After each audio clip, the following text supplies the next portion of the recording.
ತಿಳಿಯಬೇಕು ನಿಜವಾ, ಅರಿತಿರಬೇಕು ನೀ ಜನರ ಮನವ. ಬರುವರಿಲ್ಲ ಸಂಗಡ,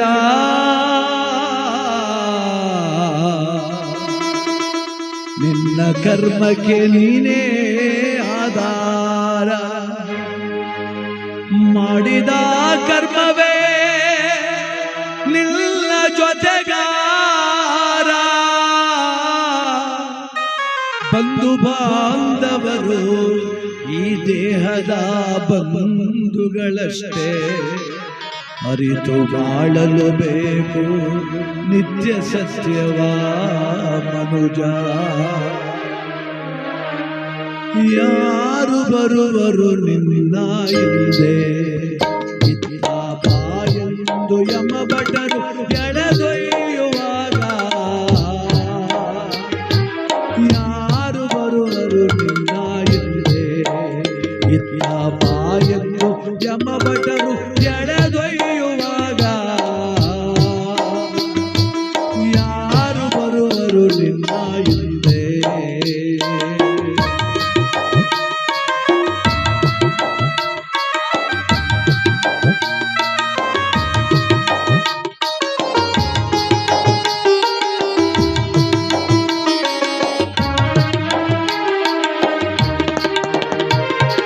ಸತಿಸುತರುಗಳು ಬರುವುದಿಲ್ಲ, ನಿನ್ನ ಹಿತವಾದ ಬಂಧು ಸ್ನೇಹಿತ ಬರುವುದಿಲ್ಲ. ಸತಿಸುತರುಗಳು ಬರುವುದಿಲ್ಲ, ನಿನ್ನ ಹಿತವಾದ ಬಂಧು ಸ್ನೇಹಿತ ಬರುವುದಿಲ್ಲ. ಕ್ಷಿತಿಮಾನ್ಯ ಕ್ಷೇತ್ರ ಬರುವುದಿಲ್ಲ, ಕ್ಷಿತಿಮಾನ್ಯ ಕ್ಷೇತ್ರ ಬರುವುದಿಲ್ಲ. ಅಗ್ನಿಪತಿಯಲ್ಲದೆ ಬೇರೆ ಗತಿ ಇಲ್ಲ. ಯಾರು ಬರುವರು ನಿನ್ನ ಹಿಂದೆ, ಇತ್ತ ಬಾಯೆಂದು ಯಮ ಭಟ ಎಳೆದೊಯ್ಯುವಾಗ. ಯಾರು ಬರುವರು ನಿನ್ನ ಹಿಂದೆ. ಸತಿ ಸುತರುಗಳು ಬರುವುದಿಲ್ಲ, ನಿನ್ನಿತವಾದ ಬಂಧು ಸ್ನೇಹಿತ ಬರುವುದಿಲ್ಲ. ಕ್ಷಿತಿಮಾನ್ಯ ಕ್ಷೇತ್ರ ಬರುವುದಿಲ್ಲ. ನೀನು ಇದ್ಗೆಟ್ಟು ಒದ್ದಾಡ್ಕೊಂಡು ಬುದ್ಧಿಗೆಟ್ಟು ಎಲೆಕ್ಷನ್ ನಿಂತ್ಕೊಂಡು ದುಡ್ಡಂಚಿ ಕಾಲು ಕಟ್ಟಿ ಗೆದ್ದ ಮೆಂಬರ್ಶಿಪ್ ಬರುವುದಿಲ್ಲ. ಸುಮ್ಮನೆ ಲಾಕ್ಸವ್ರೆ ಮಾಜಿ ಮೆಂಬರ್ ಇಲ್ವಾಲ ಗ್ರಾಮ ಪಂಚಾಯತಿಗೆ ಅಂತ. ಹೋಗೋದನ್ನೇ ಕಾಯ್ತಿರ್ತಾರೆ ಕೆಲವ್ರು, ನಾನು ನಿಂತ್ಕೊಳ್ತೀನಿ ಎಲೆಕ್ಷನ್ಗೆ ಅಂತ. ಆಮೇಲೆ ಅವರು ಸುಳ್ಳು ಬೇರೆ ಹೇಳ್ತಾರೆ. ನಮ್ಮಪ್ಪ ನನಗೆ ಹೇಳಿದ್ದ ಜನಸೇವೆ ಮಾಡು ಅಂತ ಹೇಳಿದ್ದ, ನೀವೆಲ್ಲ ನಮ್ಗೆ ಆಶೀರ್ವಾದ ಮಾಡಿ. ಅವ್ರ ಹೆಂಡ್ತಿನೇ ನಿಲ್ಲಿಸುವ ಗಂಡ್ಸತ್ತವ್ರೆ ಪ್ಲ್ಯಾನು. ಅವ್ರ ಹೆಂಡ್ತಿ ನಿಲ್ಲಿಸಿದ್ರೆ ಏನಿಲ್ಲ, ಅವ ಅಕ್ಕ ಕಣ್ಣೀರು ಹಾಕ ಬಂದರೆ ಊರವರೆಲ್ಲ ಓಟ್ ಹಾಕ್ಬಿಡ್ತಾರೆ, ಕಣ್ಣೀರು ಹಾಕ ಬಂದರೆ ಊರವರೆಲ್ಲ ಓಟ್ ಹಾಕ್ಬಿಡ್ತಾರೆ ಅಂತ.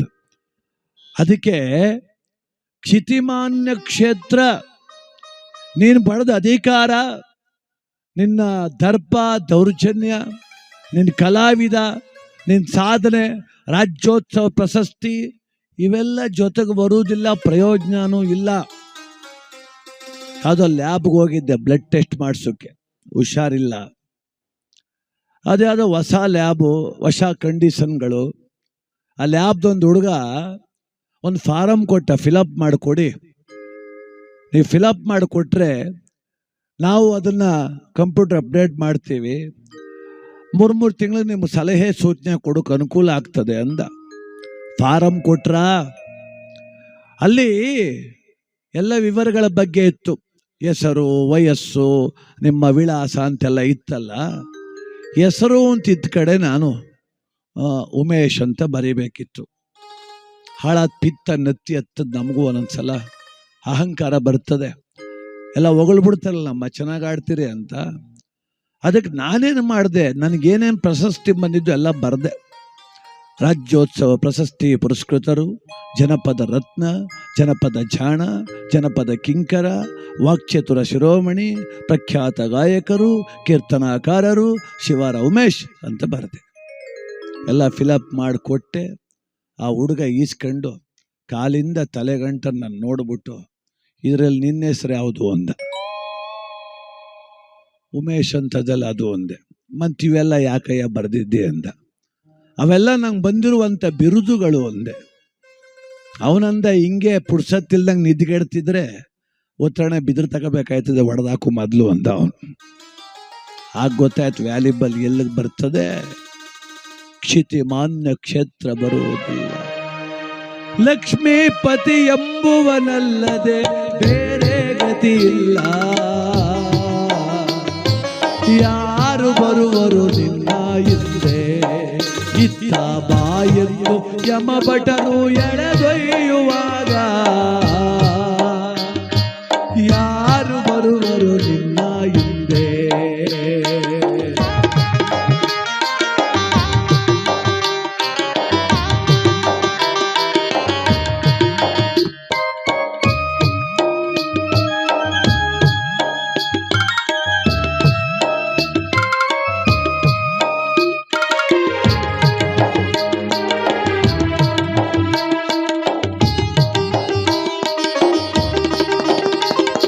ಧನಧಾನ್ಯಗಳು ಬರುವುದಿಲ್ಲ, ನಿನ್ನ ಅನುವಾದ ನವ ಸಾಧನಗಳು ಬರುವುದಿಲ್ಲ.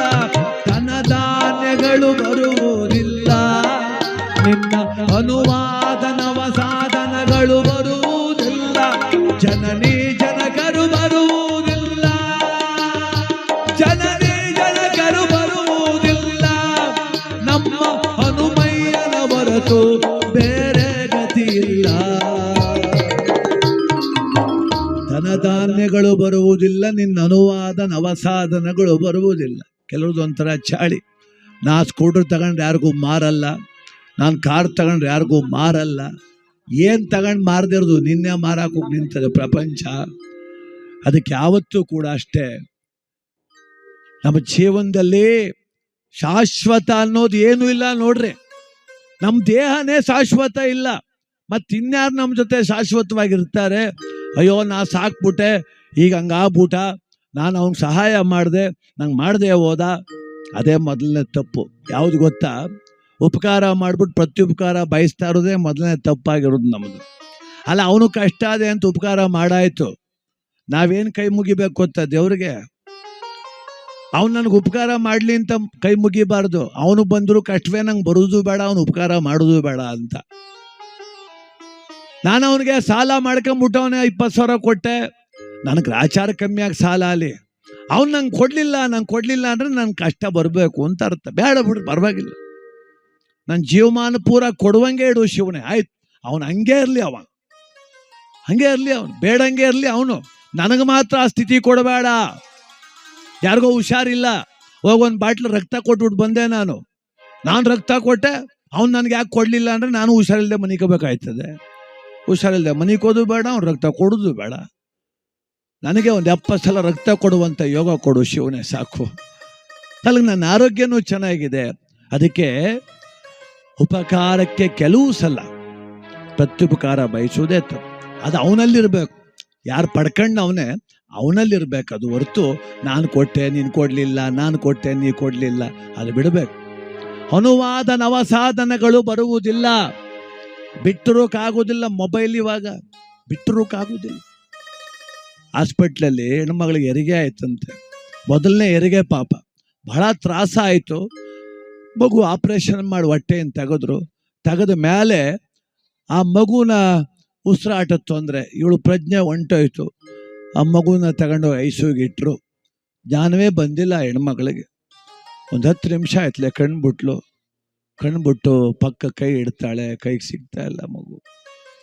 ಮುಖದಲ್ಲಿ ಗಾಬರಿ, ಬೆವರನಿ, ಕಣ್ಣಲ್ಲಿ ಕಣ್ಣೀರು. ಈ ಕಡೆ ಕೈ ಹಾಕ್ತಾಳೆ, ಆ ಕಡೆ ಕೈ ಹಾಕ್ತಾಳೆ, ತಡ್ಕಾಡ್ತಾವಳೆ. ನರ್ಸ್ ಓಡ್ ಬಂದರು, ಅಮ್ಮ ಎದುರುಬೇಡ, ಏನೂ ಆಗಿಲ್ಲ, ನಿನ್ನ ಮಗು ಐಸಿಯುನಲ್ಲದೆ ಅಂದರು. ಅಯ್ಯೋ ಮಗ ಅಲ್ಲ, ಮೊಬೈಲ್ ಎಲ್ಲ ಆಯಿತು ಅಂದ್ಲ ಅವಳು.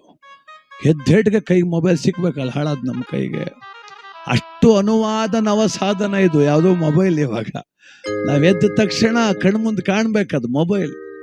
ಅದಕ್ಕೆ ಅವ್ರು ಅವತ್ತೇ ಬರೆದ್ರು, ನಿನ್ನ ಅನುವಾದ ನವಸಾಧನಗಳು ಬರುವುದಿಲ್ಲ, ನಮ್ಮ ಹನುಮಯ್ಯನ ಹೊರತು ಬೇರೆ ಗತಿ ಇಲ್ಲ.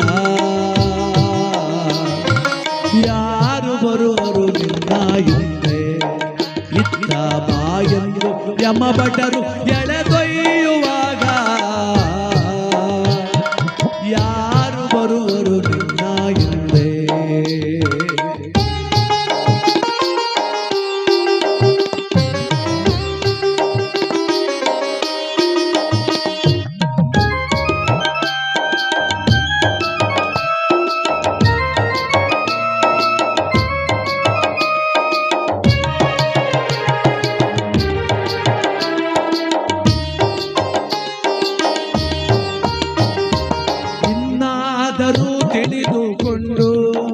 ಮತ್ತೆ ಮುನ್ನಾದರೂ ಅನ್ಯಾಗತಿ ಇಲ್ಲವೆಂದು ಇನ್ನಾದರೂ ತಿಳಿದುಕೊಂಡು, ಮತ್ತೆ ಮುನ್ನಾದರೂ ಅನ್ಯಗತಿ ಇಲ್ಲವೆಂದು ಎನ್ನೊಡೆಯ ನೀನೇ ಗತಿಯೆಂದು, ಎನ್ನೊಡೆಯ ನೀನೇ ಗತಿಯೆಂದು ಬೇಡು ಮನ್ನಿಸಿ ಪುರಂದರ ವಿಠಲನ ನೆನೆದು.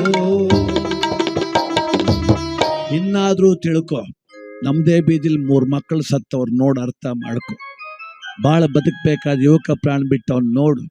ಚಂದವಾಗಿ ದೇವಸ್ಥಾನಕ್ಕೆ ಹೋಗಿದ್ದು ಬರ್ತಿದ್ದು ಇಂದ್ರಮ್ಮ ಸತ್ತವ್ರು, ಅದು ನೋಡು. ಬುದ್ಧಿ ಕಲಿ ಇನ್ಮೇಲಾದ್ರು. ಯಾಕೆ ಅಂದರೆ ದೇವಸ್ಥಾನಕ್ಕೆ ಹೋಗಿ ಮನೆಗೆ ಬರಬೇಕಾದ ತಾಯಿ ಯಮಲೋಕ ಸೇರಿದ್ಲಲ್ಲ, ಮತ್ತು ನಮ್ಮ ಗತಿ ಏನು? ಮತ್ತು ನಾವ್ಯಾಕೆ ಹಿಂಗೆ ಜಗಳ ಆಡಬೇಕು? ಅರ್ಧ ಅಡಿ 1 ಅಡಿ ಕುಸ್ತಿ ಆಡ್ಕೊಂಡು ಬಿಡಬೇಡ. 3 ಸೈಟ್ ಹಾಳಾಗೋದ್ರೂ ಚಿಂತಿಲ್ಲ, 3 ಅಡಿ ಬಿಡಬೇಡ. ಯಾವ ಅಟಕ್ ಬದ್ದೇವು ಕೂತವ್ರು ನೋಡ್ರಿ. ಪ್ರೇರೇಪಣೆ ಮಾಡೋದು ಬಹಳ ನೋಡಿ. ಹೆಣ್ಣು ಮಕ್ಕಳನ್ನ ಸಹನೆಯ ಸ್ವರೂಪ ಅಂತ ಕೇಳ್ತೀವಿ ನಾವು. ಪುರುಷನಾದವನು ಜಗಳಕ್ಕೆ ನಿಂತರೆ ಹೆಣ್ಮಕ್ಳು ಅಡ್ಡಗಡ್ತಾರೆ, ಬೇಡ ಹೋಗ್ಬೇಡ ಅಂತ. ಆದರೆ ಈಗ ಹಂಗಾಗಿಲ್ಲ. ಗಂಡಸಲು ನೀನು ಬಿಟ್ಬಿಟ್ಟು ನಿಂತಿದ್ಯಲ್ಲ ಮಾನಗೆಟ್ಟವನೇ, ನಡಿ ಕುಸ್ತಿಗೆ ಅಂತ ಕಳಿಸ್ತದ ಅವನ್ನೇ. ಕೋರ್ಟ್ ಬಾಗ್ಲಲ್ಲಿ ಜುಟ್ಟು ಹಿಡ್ಕೊಂಡು ಕುಸ್ತಿಗೆ ಬೀಳೋದು. ಬಸ್ಸಲ್ಲಿ ಒಂದು ಸೀಟು ಮಂಡ್ಯದಲ್ಲಿ ಹತ್ತಿ ಕುಸ್ತಿಗೆ ಬಿದ್ದರು ಇಬ್ಬರೂ, ಜುಟ್ಟು ಹಿಡ್ಕೊಂಡು. ಮೈಸೂರು ಬತ್ತಲೇ ಇಳಿದ್ರು ಇಬ್ಬರೂ, ಸೀಟಲ್ಲಿ ಕೂತ್ಕಲೇ ಇಲ್ಲ ಇಬ್ಬರು ಗುದ್ದಾಡದ್ದೇ ಆಯ್ತು ಏಕ. ಏನು ಮಾಡುವ?